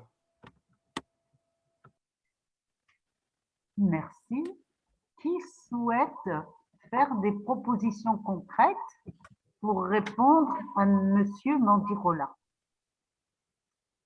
Allez-y, Monsieur Feltin-Palas. Oui, moi, je partage tout à fait votre constat. Je vous remercie. Et ça me touche d'autant plus que ça vient d'une personne étrangère. Mais c'est ce qu'on dit des Italiens, que ce sont des Français avec le sourire. Donc, nous sommes cousins. Moi, je crois beaucoup à l'éducation, à la fois parce que je suis journaliste et voilà, et je crois au pouvoir de ce qu'on apprend. Voilà, et je pense qu'il faudrait que dans la scolarité, nous ayons à côté de l'éducation littéraire qu'essayent de nous donner les enseignants. Je trouve formidable d'apprendre à lire Victor Hugo, Balzac, Molière et les autres, évidemment, mais qu'on ait un minimum de culture linguistique, qu'on nous apprenne d'où viennent les langues, qu'on nous explique c'est quoi la différence entre la langue d'Oïl et la langue d'Oc, d'où vient le breton, qu'on nous explique qu'il n'y a pas de langue supérieure aux autres. Linguistiquement, il n'y a pas de langue supérieure aux autres. Toutes les langues peuvent tout dire. Voilà, je crois beaucoup à ça. Ce qui nous aiderait, d'une part, vous avez compris mon combat, parce que ce sont ces langues-là qui sont toutes menacées de disparition au profit des langues régionales de métropole, qui sont une richesse incomparable. Je vous jure, je suis sérieux qu'on est en train de laisser disparaître ces langues et que dans quelques siècles, nos successeurs s'arracheront les cheveux en disant « mais comment ont-ils pu faire ça? Comment ont-ils pu laisser mourir ces langues ?» Je vous assure que c'est vrai. Voilà, donc je pense que ça aura cette vertu-là, mais surtout, ça nous apprendrait à mieux respecter nous-mêmes notre langue nationale. Le jour où l'on sait que toutes les langues sont des richesses, des créations culturelles de l'humanité, formidables, extraordinaires, sont des cathédrales.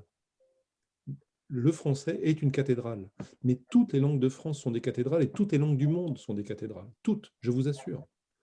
Le jour où on aura compris ça, on sera beaucoup moins négligent vis-à-vis de l'anglais lorsqu'il est ce que j'appelle les anglicismes gratuits, c'est-à-dire ceux qui n'apportent strictement rien. Moi, je suis un partisan de l'échange des langues. J'adore, vous voyez. Et je pense qu'on devrait prononcer les mots italiens mieux qu'on ne le fait en France.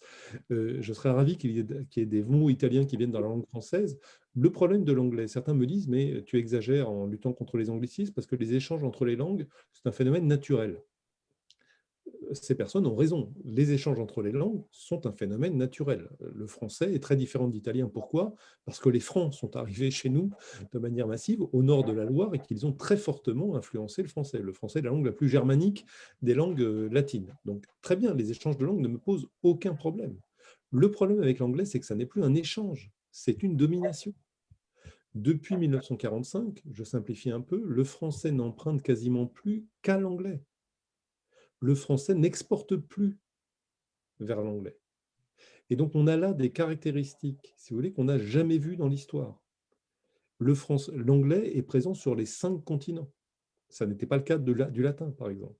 C'est ce qui fait dire aux linguistes que l'anglais est une langue hyper centrale et qu'elle réunit des conditions qu'on n'a jamais vues dans l'histoire. Et je pense que si les Français avaient un minimum d'éducation à la matière, ils feraient davantage attention, c'est possible. Regardez les progrès que nous avons faits collectivement en matière d'écologie. Il y a 40 ans, des gens qui disaient qu'il faudrait qu'on prenne moins nos voitures et qu'on utilise davantage les transports en commun et qu'on réfléchisse à prendre l'avion, etc., passaient pour des hurluberlus complets. Aujourd'hui, ces propositions sont discutées pendant les COP, reprises par les chefs d'État, etc. On a progressé collectivement dans notre sensibilité. On fait attention à des choses auxquelles on ne faisait pas attention il y a quelques décennies. Il n'y a aucune raison que si l'on apprend aux Français que les langues sont des richesses fragiles, qu'il faut les préserver, qu'on ne fasse pas de progrès là-dessus. Les Québécois le font très bien, par exemple, beaucoup mieux que nous. Donc c'est tout à fait possible. Donc je crois beaucoup à l'éducation. Beaucoup à l'éducation. Je crois que c'est le seul moyen. Malheureusement, pour que l'éducation change, il faut que les politiques, nos élites, changent. Et voilà, là, on a un petit problème là-dessus. Mais c'est à nous de faire pression, pour faire pression sur les politiques pour que l'éducation change. Voilà ce que j'aurais tendance à dire. La question, en résumé, c'est quand la situation des invasions de la langue anglaise dans le milieu francophone est extrêmement avancée. Bon, moi, je fais l'exemple d'un collègue qui a décidé de parler à ses enfants en anglais, bien qu'il est en français dans un couple français, ou quelqu'un qui renonce à consommer des produits culturels en français pour les consommer qu'en anglais. Donc, j'apportais ces deux exemples en plus de cette pénétration de l'anglais. Qu'est-ce qu'on pourrait faire pour, dans le respect quand même de la liberté individuelle, pour pousser les Français à ne pas abandonner leur langue à faveur de l'anglais dans plusieurs domaines, où graduellement, mais pas autant que ça, l'anglais est en train de s'imposer. Écoutez, je vais répondre un peu la même chose, à savoir que c'est une forte question, d'abord une question d'éducation, et je ne sais pas si le corps professoral français est sensibilisé à cela. Quand je vois le mal que j'ai expliqué que le latin sert à apprendre le français, et que idéalement l'anglais devrait aussi servir à apprendre mieux le français, je tombe sur une incompréhension totale de la plupart de mes collègues enseignants. Donc, je vois ce qu'il faudrait faire, mais je ne sais pas si les moyens humains pour le faire existent.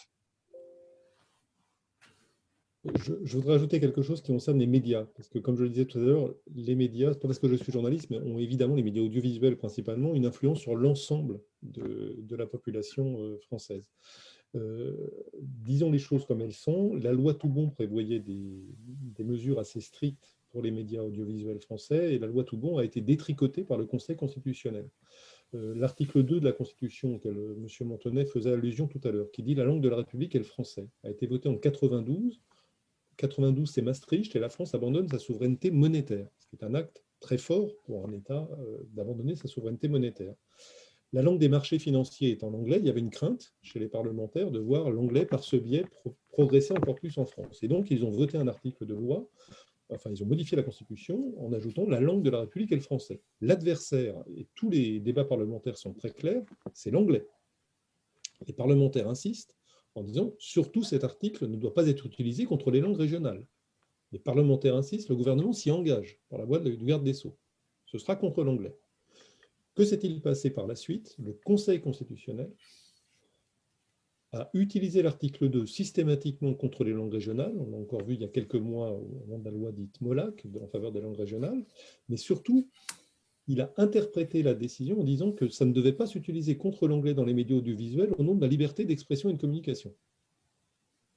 Si bien que l'article 2 de la Constitution, qui est un verrou théoriquement très fort, qui avait traduit la loi Toubon, a été empêché dans son application en partie par le Conseil constitutionnel au nom d'un raisonnement que ne comprennent pas les juristes. Et enfin, je suis désolé de le dire parce que c'est une icône, mais Robert Badinter, qui préside le Conseil constitutionnel à ce moment-là, la seule explication qu'on ait trouvée est la suivante. Robert Badinter, par définition, est le mari de sa femme, Elisabeth Badinter, qui est elle-même la fille de Marcel Blostein-Blanchet, qui était le PDG de Publicis, une énorme agence de publicité, qui raffole de l'anglais.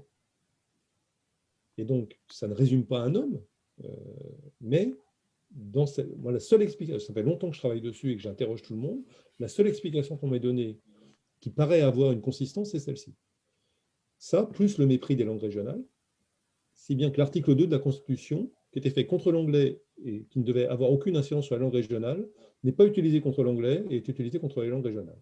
Donc, il y aurait un moyen, pour répondre à votre question, ce serait de faire en sorte de faire appliquer la loi Toubon telle qu'elle était, et d'être beaucoup plus strict en matière de sanctions dans les médias audiovisuels sur l'usage de la langue française. Je suis en train de faire une enquête auprès du CSA qui dit que lui, tout ce qu'il peut faire, c'est des recommandations. Donc, il envoie des recommandations en disant attention à ne pas utiliser des mots anglais. Vous imaginez ce que ça fait. Et il ne peut rien faire d'autre parce qu'il est bloqué par la décision du Conseil constitutionnel qui dit liberté d'expression et de communication. Donc là, on a un vrai problème avec le Conseil constitutionnel qui s'acharne contre notre patrimoine national. Je rappelle, les langues régionales, c'est le patrimoine de la France. Je rappelle que le breton, c'est la seule langue qui nous rattache à notre passé gaulois. Qu'est-ce qu'il y a de plus français que ça? Donc on devrait s'acharner à défendre le breton, mais le Conseil constitutionnel fait le contraire. Et il a ouvert la voie à l'anglais, qui est une langue étrangère qui menace le français. Donc là, on a un petit problème juridique, donc il faut reprendre ça. C'est très simple. Hein.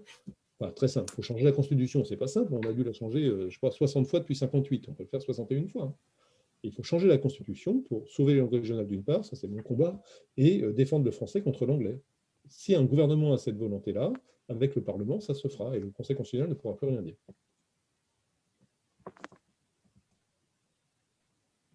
Oui, bonjour. Donc, tout à l'heure, je crois que c'est.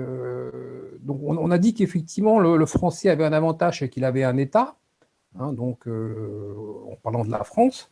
Mais ce que l'on constate, c'est qu'avec l'Union européenne, en fait, l'Union européenne est de plus en plus en train de prendre des fonctions étatiques, en fait, des États membres, et que, en fait, ces fonctions régaliennes de l'État France, finalement, sont plus ou moins transférées vers l'Union européenne, qui, elle, donc, même si elle n'en a pas les textes juridiques, on le voit bien, utilise quasiment uniquement l'anglais, enfin, en tout cas, à plus de 90%. Donc, on a un peu l'impression que tout de même, la force disons que ce point positif pour le français est en train de disparaître. Ensuite, l'une des remarques que j'avais fait, c'était vis-à-vis des langues régionales. Donc, effectivement, vis-à-vis de l'Union européenne, alors d'ailleurs, en plus, beaucoup des élites françaises vont dans ce sens-là et donc soutiennent effectivement plus ou moins le remplacement de l'État France par l'État Union européenne.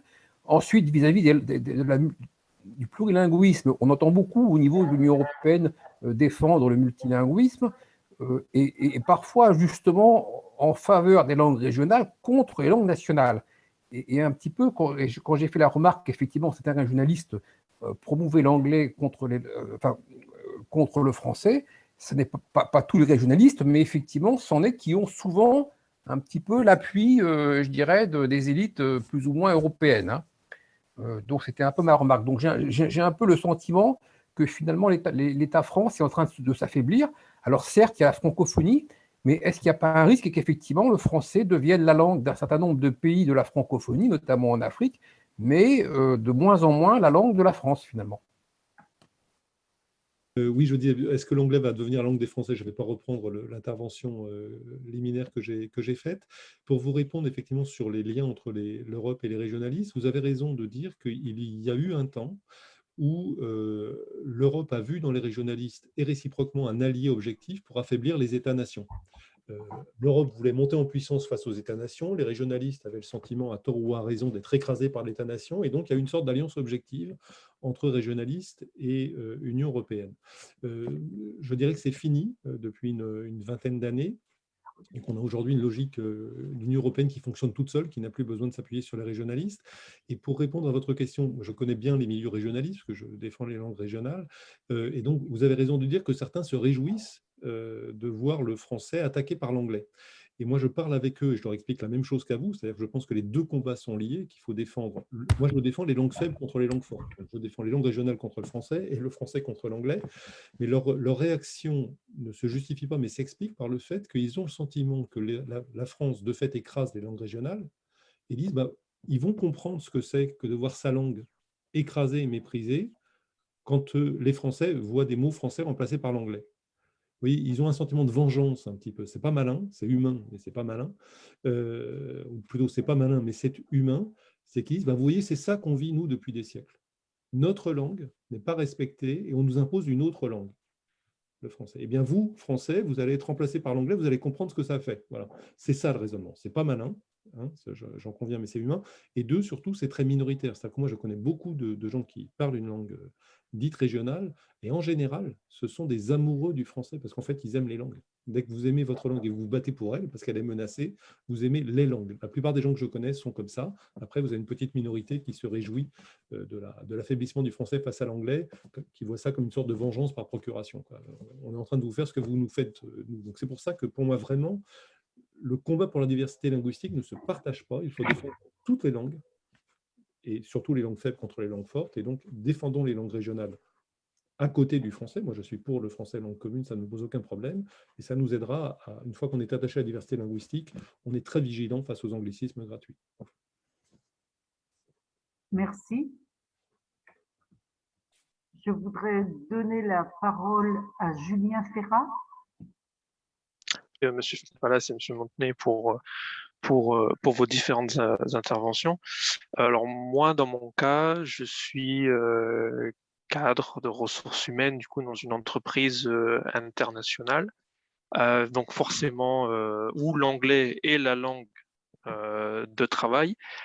Et donc, c'est-à-dire que notamment, par exemple, en France, nous ne pouvons pas recruter de personnes qui ne parlent pas anglais.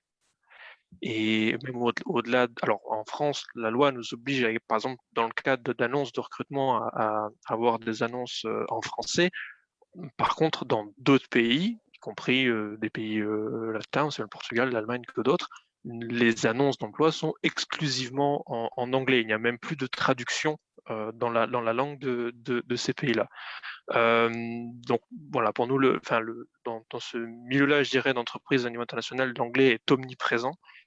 Par contre, je ferai quand même une différence sur l'anglais, c'est-à-dire que l'anglais qui est parlé n'est pas un anglais comment dire, britannique, un minimum raffiné, c'est plutôt ce que j'appellerais un globish, dans le sens où c'est un anglais extrêmement appauvri, où en fait, comme l'immense majorité des locuteurs ne sont pas natifs, parlent souvent, alors je prends le cas des Français, utilisent des mots français lorsqu'ils parlent en anglais que d'autres ne comprennent pas, utilisent à tort et à travers des prépositions en anglais qui ne veulent rien dire, qui utilisent en fait des mots sans en savoir la signification, mais parce que ce sont des mots qui regroupent plusieurs concepts, ça veut tout dire et rien à la fois, et justement, dans mon cas personnel, comme je disais, en France, on doit également publier nos annonces en français, c'est intraduisible, parce que souvent, beaucoup de cet anglais corporate, si je devais dire ainsi, pour dire dans l'anglicisme, ne veut rien dire. Ce sont des concepts, des mots valises qui rassemblent plein de choses, mais ne veulent rien dire. Et j'ai l'impression du coup que ce globish-là, effectivement, est utilisé, c'est avant tout pour simplifier et réduire au maximum, en fait, du coup, la langue et le vocabulaire. Donc, il y a un vrai sujet ici de, voilà, ça de recherche de simplicité. Ah, j'ai un concept, je sais pas comment on dit, il y a un mot anglais qui me vient à l'esprit. À un point aussi d'ailleurs, c'est qu'effectivement, même justement dans l'entreprise, des personnes qui sont françaises, de langue maternelle française, parlent entre elles en anglais. Ce qui est, moi étant français, une aberration de parler anglais avec une personne qui est qui est française. Concernant du coup effectivement les anglicismes, c'est vrai qu'il y en a beaucoup aujourd'hui utilisés par les Français, mais parlant couramment portugais, espagnol au travail, c'est encore pire du coup dans les autres langues. Je dirais qu'en tout cas dans les langues que je connais, le français est d'une certaine manière un peu épargné comparé à d'autres langues. Donc, ce que je voulais dire par rapport à ça, c'est qu'effectivement, c'est cette simplicité qui est mise en avant par Globish. Et du coup, moi, j'ai une question également par rapport à ça, qui a été un peu évoquée tout à l'heure, notamment sur le fait que la Chine pourrait être amenée un jour à dépasser les États-Unis, parce que c'est vrai que si l'anglais s'est répandu, c'est la langue des affaires par les anglo-saxons, c'est également la mode, la culture qui a été diffusée du coup par les anglo-saxons. Si un jour, parce que là on parle notamment de la Chine, si un jour la Chine venait à dépasser économiquement les États-Unis et peut-être également culturellement, donc qu'il y ait une mondialisation chinoise, est-ce qu'on aurait également du coup cette même problématique d'une langue chinoise qui influencerait toutes les autres langues et qui se répandrait comme l'anglais s'est répandu aujourd'hui? Parce que là, dans ce cas, c'est un particulier. Votre alphabet, c'est une langue beaucoup plus complexe que ce que l'est l'anglais. Donc, est-ce que justement l'anglais s'est pas répandu aussi parce que c'est une langue assez facile et d'autant plus avec ce globish entre guillemets encore plus facile? Qui souhaite répondre?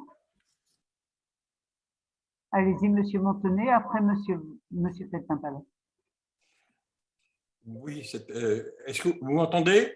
Oui. Oui. Cette affaire du globish me semble représentative, bon, d'abord parce qu'il est répandu, mais aussi parce que ça réduit la langue à la communication assez simple. Or, la langue, ça ne sert pas seulement à ça. Et c'est très difficile d'expliquer ça que si l'on veut faire un raisonnement un peu compliqué, un peu logique, ben, le globish ne suffit pas. Alors, la réponse des anglophones, c'est de dire, certes, le globish est imparfait, mais à partir de là, nous attirons des gens et ensuite, ils peuvent avoir un meilleur niveau en anglais. Ça, c'est la réponse. L'autre réponse est évidemment le multilinguisme, parce que c'est en traduisant d'une langue à l'autre que l'on s'aperçoit que sa propre pensée est un petit peu trop vague, ou s'appuie sur des présupposés qui ne sont pas explicites, et que c'est l'occasion de les expliciter. Mais dire que la langue, c'est tout cela, ça dépasse la plupart des gens, je ne sais pas pourquoi, ils pensent, ma dernière ligne rouge, pour ne pas le dire en anglais où ça paraît un peu grossier, et ma dernière rouge, c'est-à-dire je suis en déficit, hein, en globish. Ma dernière ligne rouge, ou dire à quelle heure ouvre le restaurant si on est touriste, beaucoup de gens se bornent un petit peu à ça. Et là aussi, on retombe sur l'éducation, probablement sur l'égalitarisme qui consiste à dire que si une chose est un petit peu compliquée, il faut l'enlever du programme pour ne pas défavoriser ceux qui ont du mal à la comprendre, ce que je trouve absolument terrible. D'abord parce qu'on ne sait pas si vraiment des gens ne l'auraient pas compris, on ne sait pas si dans la masse que l'on n'élève pas, finalement on la rabaisse et qu'on n'empêche pas des gens de se révéler. Enfin, ce n'est pas tout à fait le sujet d'aujourd'hui, mais quand même, tout ce qui pourrait amener à penser qu'une langue, ce n'est pas seulement communiquer, ce n'est pas seulement dire ma dernière ligne est rouge, my bottom line is red, bon, ou que c'est quelque chose de basique, mais que c'est autre chose, eh bien, ces gens-là et ceux qui l'introduiraient dans le système scolaire seraient vraiment les bienvenus. Merci. Monsieur Peltin-Palas? Oui, je compléterai à propos du chinois. Pour l'instant, il est peu probable que le chinois prenne la place de l'anglais, même si la Chine devient la plus grande puissance économique du monde pour diverses raisons. D'une part, parce qu'à la différence de l'anglais, le chinois n'est pas pratiqué sur les 5 continents, ce qui est le cas de 2 langues dans le monde, simplement l'anglais et le français. Vous savez que le français est pratiqué sur les 5 continents, mais l'anglais, c'est encore plus massif. Il est langue officielle dans de très nombreux pays, ce qui n'est pas le cas de la Chine. La deuxième raison, vous l'avez cité, on n'a pas le même alphabet et c'est un alphabet qui est complexe, effectivement, à apprendre, plus complexe que d'autres. Donc la difficulté d'entrer dans dans le chinois est plus difficile. La langue elle-même est plus compliquée, en tout cas pour les pays riches, puisqu'on parle du monde des affaires. Hein. C'est pour ça que je dis ça, je ne fais évidemment pas d'hierarchie entre les humains, mais dans le monde des affaires, c'est plus compliqué pour les Occidentaux de passer au chinois que ça n'était le cas pour passer à l'anglais. Et puis, j'ajouterais le dernier facteur, c'est que le modèle chinois dictatorial n'est pas très attirant.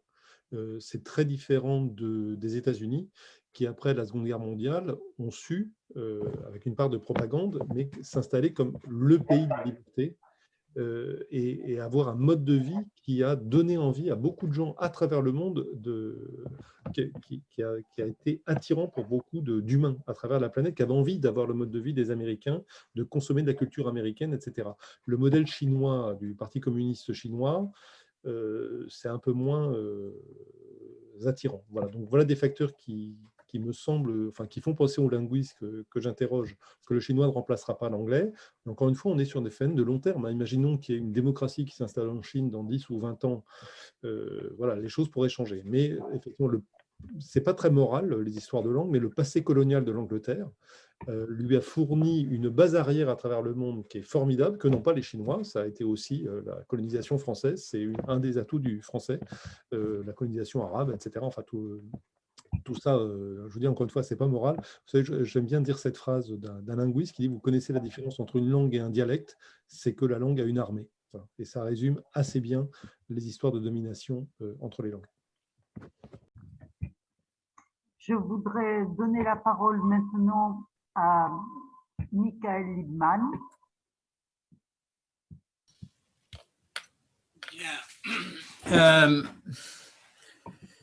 Je reviens à cette question de la linguistique et de l'éducation. Je dois dire, tout ce qui a été dit ce soir était très intéressant et j'adhère à l'ensemble de ce qui a été dit. Mais ce qui retient particulièrement mon attention, c'est ce qu'a dit M. Feltin-Pallas sur la linguistique.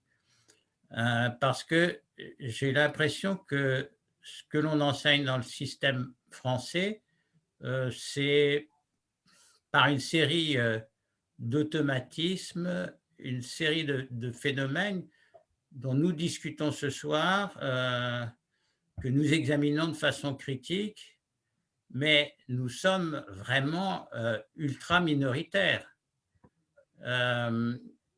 J'ai pendant une partie de ma carrière enseigné l'anglais et j'étais toujours consterné par l'attitude des parents et leur connaissance sommaire de l'apprentissage des langues ou de la géopolitique des langues. Et je pense que le système a besoin d'évoluer, évidemment dans le respect des différentes langues, dont le français, mais que nous ne connaissons pas effectivement l'évolution des choses, le rôle des machines dans l'apprentissage des langues, quelle langue on doit apprendre, quel est le rôle des langues dans les équilibres politiques mondiaux. Ça, j'ai l'impression que l'ignorance est totale de la part des parents et malheureusement aussi de la part de mes collègues qui sont spécialistes de littérature anglaise et qui ont un certain niveau de connaissance et de facilité pour parler l'anglais. Mais ce qu'est une langue, comment ça s'apprend, et j'ai même l'impression aussi dans certains discours qui proviennent des sommets de l'éducation nationale, qu'on ne sait pas bien comment on apprend à lire, comment on apprend le français. Parce que quand on parle du déclin, de la chute du niveau en français, je ne trouve pas que les explications soient convaincantes. Donc, je trouve qu'il serait nécessaire de mener des recherches beaucoup plus approfondies et que les enseignants participent à la discussion d'abord sur les processus d'apprentissage, ce qu'est une langue, l'histoire des langues, enfin tout ce qui est exposé dans la lettre d'information de Michel Feltin-Palace, avant d'aborder l'apprentissage d'une langue. Et moi, la question que je me pose, c'est est-ce que ça serait possible un jour de faire bouger l'université pour qu'on soit un peu moins littéraire et un peu moins dans le vif du sujet que nous traitons aujourd'hui. Et donc, j'aimerais bien avoir l'opinion de nos deux intervenants de ce soir sur le sujet. Et je les remercie encore une fois pour la clarté et la pertinence de leurs propos. Chose à dire, mais je ne veux pas abuser. Une indication pour les deux personnes qui ont parlé récemment sur le mandarin. J'étais à un colloque de démographie en Corée, largement anglophone, mais les Coréens avaient fait quand même l'effort d'embaucher des traductrices simultanées de Pondichéry, c'est-à-dire des Indiennes, probablement moins chères que des Françaises ou des Belges, mais qui avaient suivi un cursus français et qui parlaient anglais comme toute Indienne cultivée. Donc, c'était pas trop mal. Le français était minoritaire, mais pas trop mal représenté grâce aux Coréens. Et malgré un certain nombre d'orateurs français, dont l'un est au Collège de France aujourd'hui, qui sont mis à parler anglais, malgré tous les efforts qu'avaient fait les Coréens. Donc, nous nous sommes rassemblés, nous avons invité des Chinois pour parler du plurilinguisme.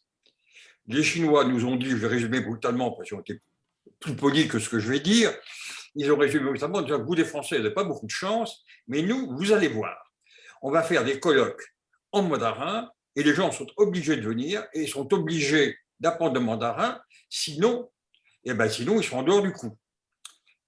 Alors, jusqu'à présent, c'est une marque d'orgueil qui n'a pas eu beaucoup de conséquences, parce que je ne vois pas, dans mon domaine, les colloques internationaux se tenir en mandarin.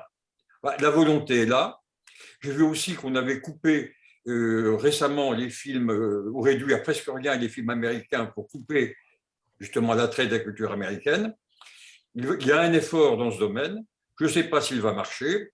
J'ai croisé des cadres américains complètement catastrophés parce qu'on leur avait dit « vous devez apprendre le mandarin » et ça ne leur plaisait pas du tout. Donc, la question reste ouverte, mais il y a un effort chinois dans ce domaine. Oui, pour compléter, effectivement, Monsieur Feltin-Palace. Oui. Moi, je suis frappé, effectivement, monsieur Yves Montenay le disait tout à l'heure à juste titre, les Américains essaient d'imposer l'anglais partout, les Anglais aussi, on peut le leur reprocher, mais ils sont cohérents avec eux-mêmes. C'est une logique de puissance et ils défendent leurs intérêts. Moi, ce qui me frappe, c'est effectivement l'absence de conscience linguistique en France au plus haut niveau de l'État. On n'a pas conscience que les langues sont des instruments de puissance formidables, que la France, même si le français est bien sûr plus faible que l'anglais à l'échelon international, nous avons la chance d'avoir une des grandes langues mondiales. C'est un atout extraordinaire, notre ami italien. De fait, le français est plus puissant que l'italien. J'adore, je dis ça en adorant l'Italie par ailleurs, évidemment, mais voilà, de fait, le français est plus fort que le Wolof, le français est plus fort que mon pauvre occitan, etc., etc. Donc, vous avez 6000 langues dans le monde. Encore une fois, le français fait partie sans doute des 5 plus fortes langues, peut-être des 3. Hein, donc, on a un atout formidable qu'on n'utilise pas en France. Moi, ça me frappe. Il y a une absence de conscience linguistique en France qui est frappante. Et ça rejoint la réflexion de M. Liman. Moi, je ferai une différence entre l'université. Nous avons des universitaires qui sont très forts en France en matière linguistique, et y compris en matière socio-linguistique, hein, c'est-à-dire les rapports entre la langue et la société, ce dont nous parlons ce soir. On a une école française de socio-linguistique qui est tout à fait remarquable, mais qui n'est pas lue, notamment par les politiques, par les journalistes, par les acteurs culturels. C'est assez étonnant, mais l'université est très forte.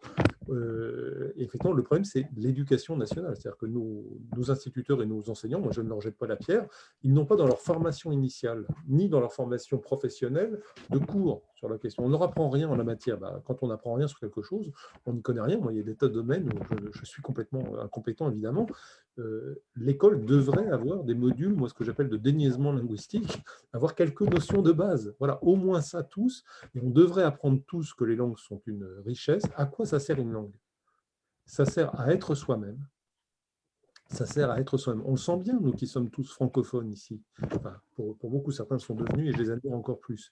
Mais imaginez que demain, on nous dise, écoutez, en Europe, il y a une grande puissance, c'est l'Allemagne, allez, on fait tout en allemand maintenant. L'école est en allemand, les entreprises, c'est en allemand, les administrations, c'est en allemand, les médias, c'est en allemand, l'Assemblée nationale, c'est en allemand. C'est plus pratique. Vous imaginez le déchirement que ce serait pour nous. Voilà. Une langue, quand on parle de langue maternelle, c'est la langue de la mère, c'est affectif, c'est tripal, c'est normal. Voilà. C'est notre identité. Et donc, toute langue mérite d'être sauvée pour cette seule raison-là. Puis il y a une deuxième raison pour laquelle il faut sauver les langues, c'est qu'une langue, parler différemment, ça sert à penser différemment. Et je vais terminer avec ça, pardonnez-moi, parce qu'ensuite j'ai un autre rendez-vous à 9h. Je cite une phrase d'un grand mathématicien français qui s'appelle Laurent Laforgue. Vous savez que l'école de mathématiques française est assez puissante. Et Laurent Laforgue explique ceci. Il dit « L'école de mathématiques française publie en français.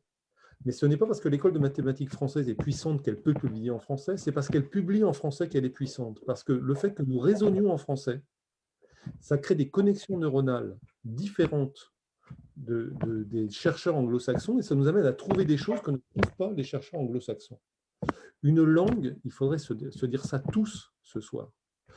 C'est aussi précieux, si vous voulez, que la biodiversité qui va nous servir, par exemple, à trouver des médicaments. Si on détruit toute la biodiversité, on aura du mal à trouver des médicaments, mais des langues, si on veut être juste utilitaire, ça sert à penser différemment, à avoir une vision du monde différente pour partie, en tout cas. Et vous voyez, ce que dit l'école de mathématiques française est formidable. On ne trouvera pas la même chose si on pense en anglais, évidemment. Et donc, je crois que non. Alors, on va donner la parole à Pierre Dumegard tout à l'heure, dès qu'il pourra. Je voudrais juste dire quelque chose rapidement. Je voudrais dire quand même que la propagation de l'anglais ne s'est pas faite depuis la fin de la Seconde Guerre mondiale sans avoir une stratégie politique bien menée par les pays anglophones. Je pense aux États-Unis et au Royaume-Uni, et je voudrais rappeler que Robert Phillipson, qui est l'auteur d'un livre qui a été traduit en français qui s'appelle « La domination de l'anglais, un défi pour l'Europe », montre que la décision politique a été prise et que le British Council est en charge de la mise en œuvre sur le plan international de cette domination de l'anglais. Et je crois qu'il ne faudrait pas se tromper. Pour moi, la volonté politique associée au pouvoir économique et de communication, c'est ça qui fait que la langue a pu se développer dans les proportions où elle est arrivée. Juste parler d'italien, notamment parce que Michael Boris Mandirola vient d'Italie.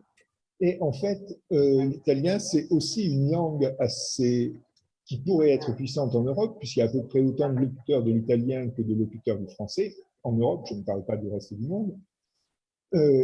Et donc, c'est dommage qu'on ne la prenne pas assez en considération, par exemple dans l'enseignement français, où il en est très peu question. Et c'est notamment parce que l'omniprésence de l'anglais comme première, voire même comme seule langue enseignée à l'école, laisse de côté, ou si on peut dire écrabouille, tous les pauvres gens qui sont un peu dyslexiques et qui ont du mal avec les sons de l'anglais associés plus ou moins à l'écriture de l'anglais et qui leur posent vraiment des problèmes. Et donc, des recherches ont montré que pour les dyslexiques, il valait mieux une langue un peu transparente avec une bonne correspondance entre l'écrit et l'oral qu'une langue aussi compliquée que l'anglais. Bon, bien sûr, la langue la plus transparente, c'est l'espéranto, mais l'italien est bien placé de ce point de vue-là aussi, et c'est dommage, par exemple, que pour ceux qui n'y arrivent pas avec l'anglais, et ils sont nombreux, on ne puisse pas quand même essayer de leur proposer une autre langue qui leur permettrait de voir un autre aspect du monde extérieur et qui leur permettrait peut-être ensuite, 5 ou 10 ans après, de mieux appréhender l'anglais pour progresser dans cette langue, puisqu'elle est quand même très importante dans le monde actuel, comme vous le savez.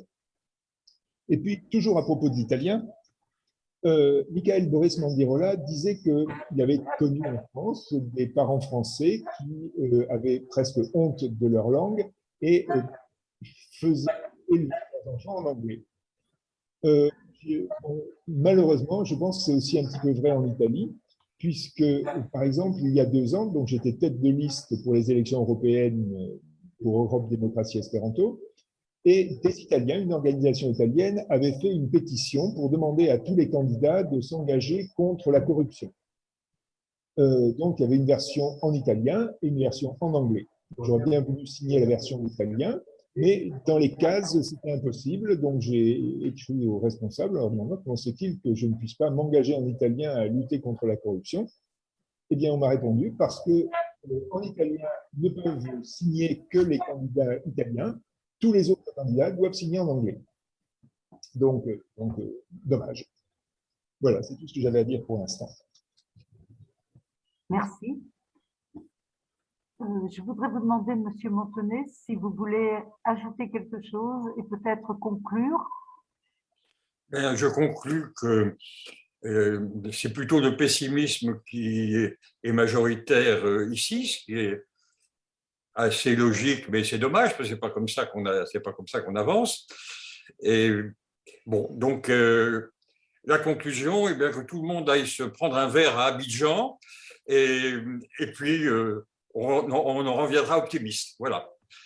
Abidjan, c'est sympathique. Abidjan, il y a 50 langues différentes qui fait que tout le monde se parle français l'un à l'autre, sans parler de ceux qui sont devenus de langue maternelle parce qu'il n'y a plus de 3 générations qui y sont. Donc voilà, conclusion, allez donc tous faire un tour à Abidjan.